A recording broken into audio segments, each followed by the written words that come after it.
Today we're going to talk to you about the cost of buying a home in Edmonton. So if you are curious about the cost, maybe you own a home in Edmonton and you're wondering what are the new costs nowadays, or maybe you're buying your first home, or maybe you're coming from another province or city wondering what is the cost of buying a home in Edmonton. We're going to talk all about kind of what's going on in Edmonton's real estate market, what costs are kind of steady, and what does Edmonton look like. We're definitely not an BC or Toronto type market.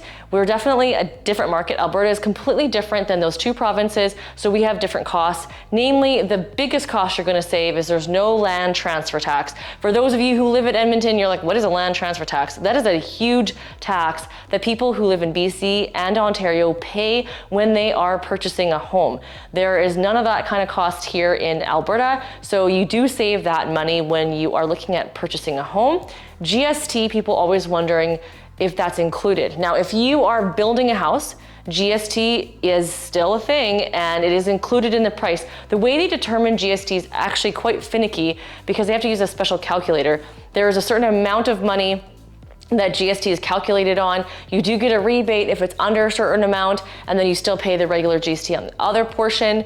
And when you're buying a resale property, the GST is included in the purchase price. So if you see on realtor.ca a house is $450,000, that actually includes GST.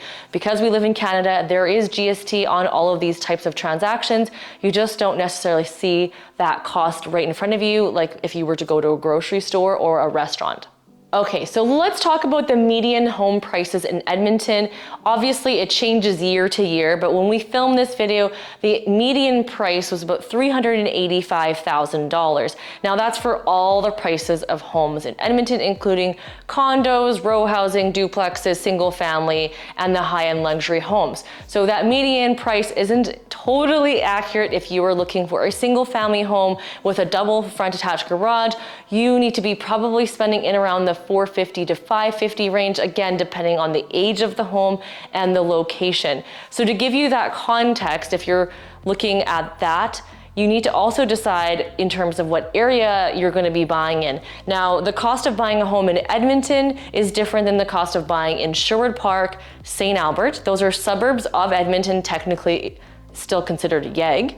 And then you've got Spruce Grove, Stony Plain, Fort Saskatchewan, Beaumont, and Leduc that are all a little less typically than Edmonton core, and Sherwood Park and St. Albert tend to be on average higher priced homes. Now again, this is speaking very big and vague because if you're comparing apples to apples, there's going to be different in terms of like a bungalow, which is the one-story home, or a two-story home. There's also new builds and resale homes. Now, new builds now do cost more than the resale market. A few years back, it was actually cheaper for you to buy and build a new home than it is a resale market. Resale market now is a lot more competitive because the new build homes went kind of crazy in the last few years for pricing. They're starting to adjust, but they still are more expensive.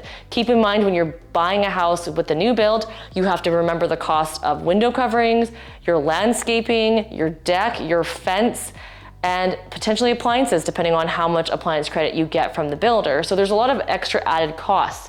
When you're buying a resale home, the only thing that you need to be worried about for cost-wise is your home inspection, because it's really important to get a home inspection done on your property. Is it worth it to save money by not getting a home inspection?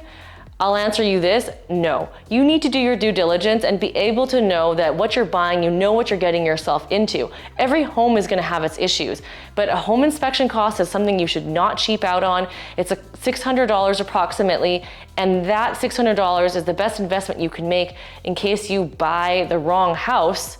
You could have saved all that headache of an extra roof or furnace that you didn't know about, and that's tens of thousands of dollars versus $600. We always highly recommend a sewer scope, and why on earth would you want to do a sewer scope? It's gross and it's under the ground. It's not going to bother me anyways. I'm buying new. Should be all good, right? No. Sewer lines can move and shift, and we have seen our sewer company that we recommend, they see problems in both new homes and old homes. Those homes with the tree-lined streets, you definitely need to get a sewer scope done, because those tree roots are gonna go and grow down, and that's typically where the sewer line is. Now the city obviously is responsible for their side, but you have quite a portion that you're involved in, and that's something you can't see. Those are things that you can't know there's a problem until there's water in your basement or a backup, and that is not something you want to be dealing with. So I think it's good money spent, about $150 to $200, you're good to go. And that's a good cost that you want to take on. Now, if you are buying a property that has a fireplace in it, now not like my gas fireplace here, but the wood burning fireplaces that people really like, you need to get a wet inspection done. What is a wet inspection anyways? When you're buying a house with a fireplace, it needs to be inspected because your insurance company wants to see the status of it. Maybe the previous seller didn't do any maintenance and it's falling apart. Or maybe there's things living in there. They want to make sure that they're insuring it, because it is actually a potential fire hazard if things are not maintained properly. You can cause some significant issues. So that wet inspection needs to get done, and that is about, I believe, $150 to $200 as well too. So all these extra costs need to be considered. The only extra cost that you have when buying a house is gonna be your closing costs. So I talked at the beginning about no land transfer tax. However, there are still closing costs, and here in Alberta, we do use lawyers to help close the deal. In BC, I know they don't have to use a lawyer, but here in Alberta, we do. So the lawyers have a cost that it varies depending on which lawyer, anywhere from $1,000 to $2,000.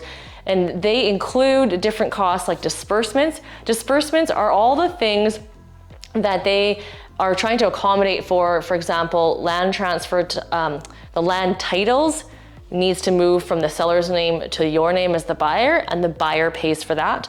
There is payout fees for your mortgage. There's all these different fees that they take care of and help. Even if you paid the seller paid the property taxes till the end of December and you're getting possession in June, they will prorate that, so you're paying the portion of when you move in that house until the end. They take care of all that stuff, photocopying, couriers, all that type of stuff they take care of, and they of course pass that cost over to you. And those disbursements vary depending on the situation, because if the seller didn't pay for the property taxes ahead and it was just month to month, there isn't that expense, right? So, and if you're doing cash versus a mortgage, that fee is also going to be different too, because if you're doing cash, the lawyers don't have to deal with all the mortgage papers and all that type of stuff, but they still have to register your house under your name. So that cost, if you budget around $2,000 as a buyer, you're probably safe that way, so that you cover that. Now, of course, it varies depending on the complexity of the property if you're buying a house. If you're buying privately and not being represented, why are you buying a house not being represented? You know that it doesn't cost you any money, right? And there's a lot of extra risk involved when you're buying it without representation. So the lawyer actually will charge you more money to do your closing documents, because now they have to figure out all those due diligence items, and they're going to charge you a lot more in that side. The seller already knows very likely that they're going to have to pay the buyer's agent. So they might not be paying any money on their selling side if they're selling on their own, but they are going to be paying for the buyer's agent. So make sure to consider that as well, because you as a buyer, that's not a cost to you.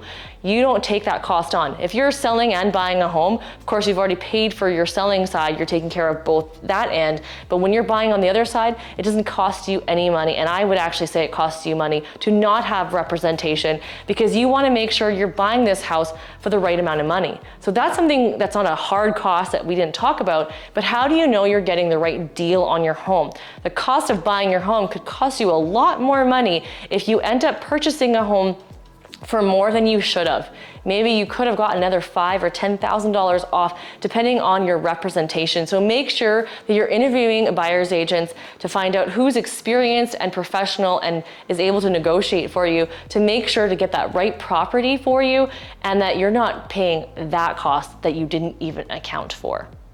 Last cost that you need to think about is your interest rate on your mortgage. That is the cost of buying a house, and there's also the CMHC fees or the insured mortgage fee. So if you're doing less than 20% down, there is a cost that is going to be calculated by your mortgage broker of the extra fee you're going to have to pay, because now that mortgage is considered high risk and the banks need to have insurance on it. If you're putting 20% down or more, you don't pay that cost, but the banks do charge a bit more for interest rate because now they still need to be protected. So it's kind of a little confusing because your interest rate's higher if you put a 20% down or more. If is a little bit lower when you're doing 5% down or less than 20. However, you're still paying that CMHC fee. So the mortgage broker is the best person to be able to calculate all those numbers so that you know all those fees so you don't have anything hidden. If you have any questions about cost of buying a house in Edmonton, pop it down in the comment below. Thanks so much for watching. Don't hit subscribe.